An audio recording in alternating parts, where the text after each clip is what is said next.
Welcome to another video for all the loyal Raiders fans out there. If you're new to the channel and love all things Raiders, don't forget to like, comment, and subscribe. Now, let's dive straight into today's topic. The Las Vegas Raiders are now sitting at 2-8, with 6 consecutive losses this season. Most recently, they fell to the Miami Dolphins on the road, with a crushing final score of 34-9.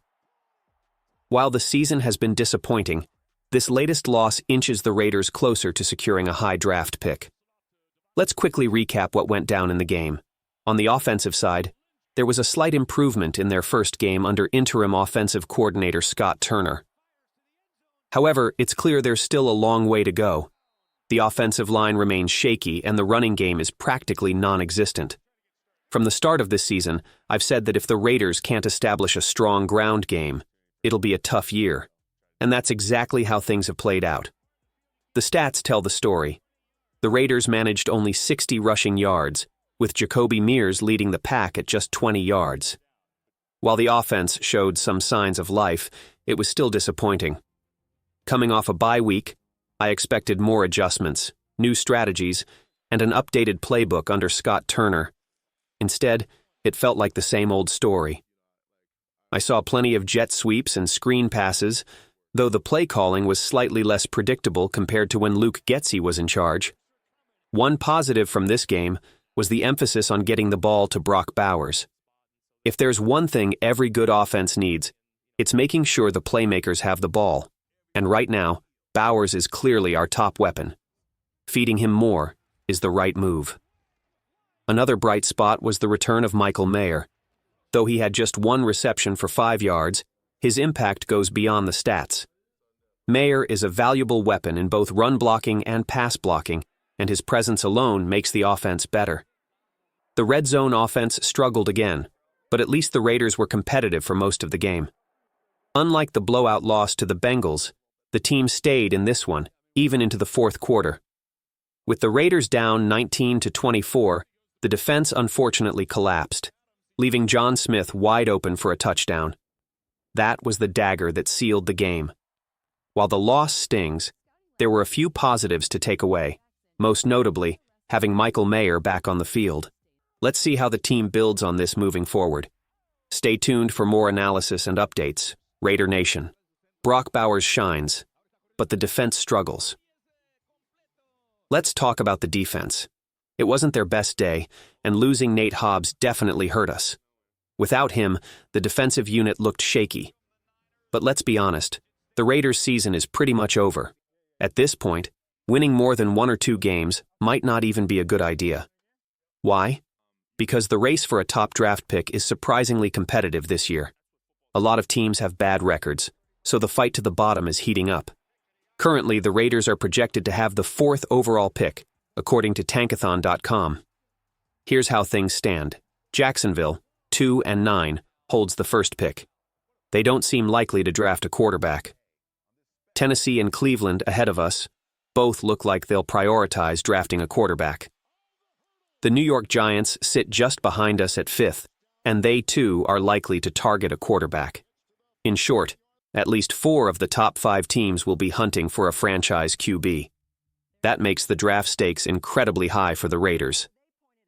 Shedeur Sanders. A Raider in the making? Let's shift to the buzz around Shedeur Sanders, the standout quarterback from Colorado. It's no secret anymore. Shedeur wants to be a Raider. If you've been following him on social media, you'll notice he's made it crystal clear. For example, after each of the Raiders' last 6 losses, he's posted, "Thank you, God." Once or twice could have been a coincidence, but 6 times? That's a statement. The connection between the Raiders and Shedeur is undeniable. Tom Brady, who trained with Shedeur in the past, is reportedly set to have a major influence on the Raiders' football operations going forward. With Brady involved, there's a strong chance he'll push for the Raiders to draft Shedeur. Looking at Colorado's current season, it's impressive how far they've come. They're sitting at 8-2, a huge improvement from last year. Competing in a tougher conference, they're now 2nd in the Big 12 and have a real shot at making the playoffs. Shedeur's stock is rising, and the possibility of him landing with the Raiders feels very real. the challenge of securing a top pick. Here's the catch. If the Raiders somehow start winning games, it could ruin their chances of staying in the top 5 picks. While the connection between Shedeur and the Raiders, thanks to Brady, looks promising, it'll only matter if the team can lock in a prime draft position. So, as painful as it is, losing a few more games might be the smartest path forward for the long-term success of the franchise. Let's see how this plays out. Stay tuned, Raider Nation. It's going to be an interesting offseason. Is Shedeur Sanders the Raiders' future QB? Let's dive into the draft situation. If the Raiders end up with the 5th or 6th overall pick, things could get tricky. With so many quarterback-needy teams in the top 5, moving up would require a hefty price. One potential wild card here is Shedeur Sanders himself. If he's set on becoming a Raider, he could take control of the narrative. For example, he could make it clear to teams like Cleveland that if they draft him, he won't play, much like Eli Manning's infamous draft saga. While this could give the Raiders some leverage, it would still likely require a trade to secure him. Right now, at 2-8, the Raiders are in prime position for a top pick. To improve those odds, it's best if they avoid winning more than a game or two for the rest of the season. A bit of good news? Jacksonville and Tennessee, 2 teams also vying for the top draft slots, play each other soon, so one of them has to win.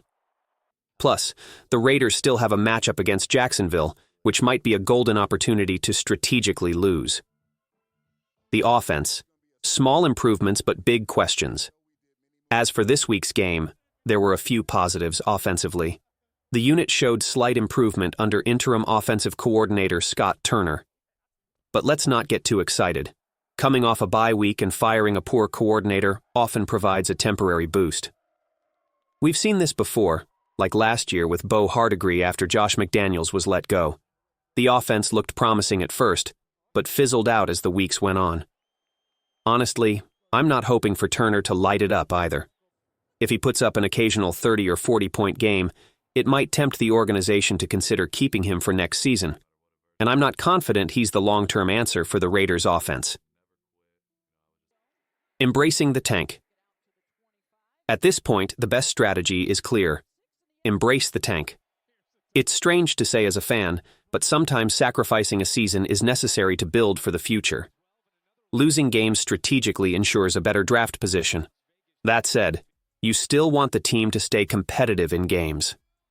Getting blown out week after week doesn't help anyone. It's demoralizing and wastes valuable reps for younger players.